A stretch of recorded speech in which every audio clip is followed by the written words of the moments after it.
Fala pessoal, tudo bom? A aula de hoje também é um momento meio que de filosofia, um momento de reflexão, não necessariamente uma dica gramatical ou dica do idioma em si, mas é um tema bem polêmico, né? Então, será que o present perfect não existe em português mesmo?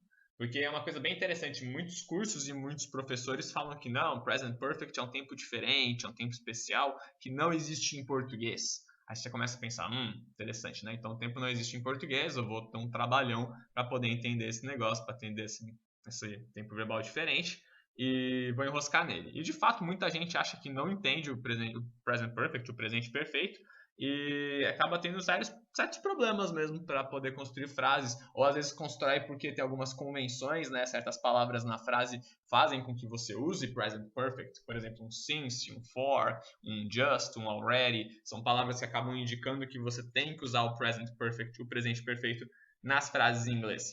Mas a questão é, por quê? Né? Por que ele aparece? Né? A gente sabe que é o present perfect que acaba remetendo a uma ação que começou no passado e se estende até o presente. Né? Essa é a definição, uma das definições, um dos casos mais claros que tem para esse tempo verbal. Mas o interessante é perceber que a gente tem sim um tempo verbal que é similar, né, ao presente perfeito, ao present perfect. Tem um outro nome, é óbvio, né? E a gramática do português tem uns nomes bem legais, só que a gente acaba deixando tudo de lado. Mas o que acontece, na verdade, é que a gente no Brasil, né, no português que a gente fala, a gente acaba deixando essa gramática um pouco de lado. E é legal, é interessante ver um exemplo bem bacana. Aqui no Brasil, então, a gente muito provavelmente ouviria essa frase aqui: eu estou trabalhando muito, né? E essa questão desse ando, endo, indo, gerúndio, acaba aparecendo bastante na nossa fala.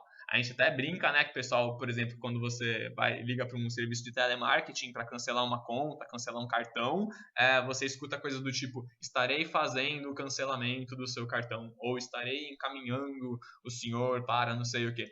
Então a gente brinca, fala que é uma coisa meio, né, típica de telemarketing, mas na verdade não, a gente fala isso o tempo todo. E um exemplo muito bacana que muito provavelmente muita gente deve ter vivenciado é domingo à tarde, né? Você não está trabalhando, provavelmente, embora tenha gente que trabalha nesse horário, que trabalhe nesse horário. Aí você encontra o seu amigo na rua e você fala: e aí, como é que tá a vida? Aí seu amigo vira: cara, tá muito boa, tô trabalhando muito. Aí você para pensando: tá, tô trabalhando muito, quer dizer que você, né, nesse exato momento você tá trabalhando? É óbvio que não, você tá lá conversando com ele, tomando um sorvete, não sei, no meio da praça, no domingão de sol. E esse eu tô trabalhando muito quer dizer que a pessoa, né, nos últimos tempos, né, ou de um tempo passado até hoje, tá trabalhando muito, ela vem trabalhando muito, ela tem trabalhado muito. E o que acontece é que é uma coisa muito interessante. Algumas outras línguas não aceitam, por exemplo, esse tipo de construção nelas. Então, se você pegar, por exemplo, o francês para você falar a mesma frase, eu estou trabalhando muito, ou eu trabalho muito, você teria je travaille beaucoup. E se você pegar até mesmo o alemão, você vai ter ich arbeite viel. Né? Minha pronúncia talvez não seja tão boa, mas enfim, essa é a ideia. Que mostra que são frases que mostram que você trabalha muito, mas você tem o hábito de trabalhar, ou seja, você não está trabalhando naquele momento, o que é meio óbvio porque você não tem um verbo aí ser ou estar nessas frases, mas a questão é que essas línguas não usam essa construção eu estou trabalhando, por exemplo, para mostrar que você tem trabalhado muito.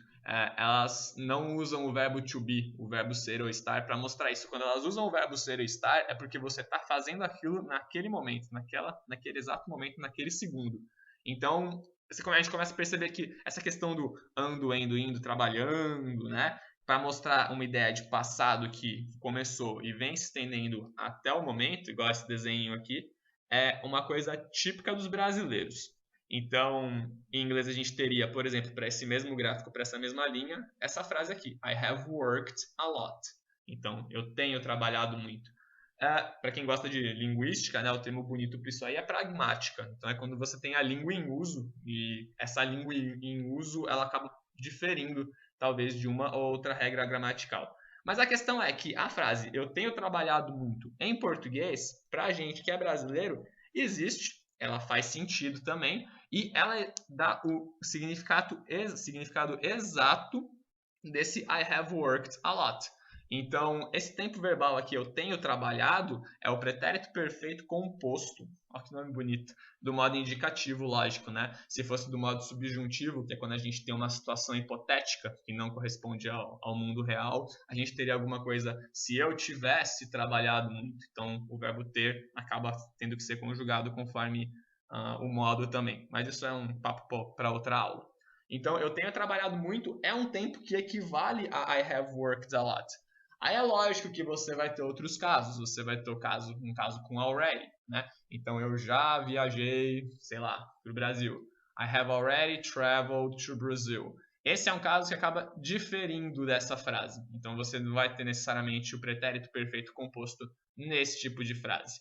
Mas independente disso, a gente mostra, né, acaba vendo que I have worked a lot, ou até mesmo I have been working a lot, que é a forma com o verbo to be, só que na terceira forma dele, né, com been no participo passado, tem um equivalente em português. Isso é interessante a gente olhar. A gente talvez tenha que parar de pensar um pouco em termos gramaticais, ou então em termos de tentar endeusar uma língua estrangeira, como, nossa, ela é mais difícil, ela é mais complicada, porque por mais que a gente não tenha, e isso é possível, né, não ter um tempo verbal específico em uma ou outra língua, a gente sempre vai ter algo próximo dela. Então é legal tentar buscar essa proximidade. O que tem de próximo, então, na minha língua com esse bendito tempo verbal, esse present perfect?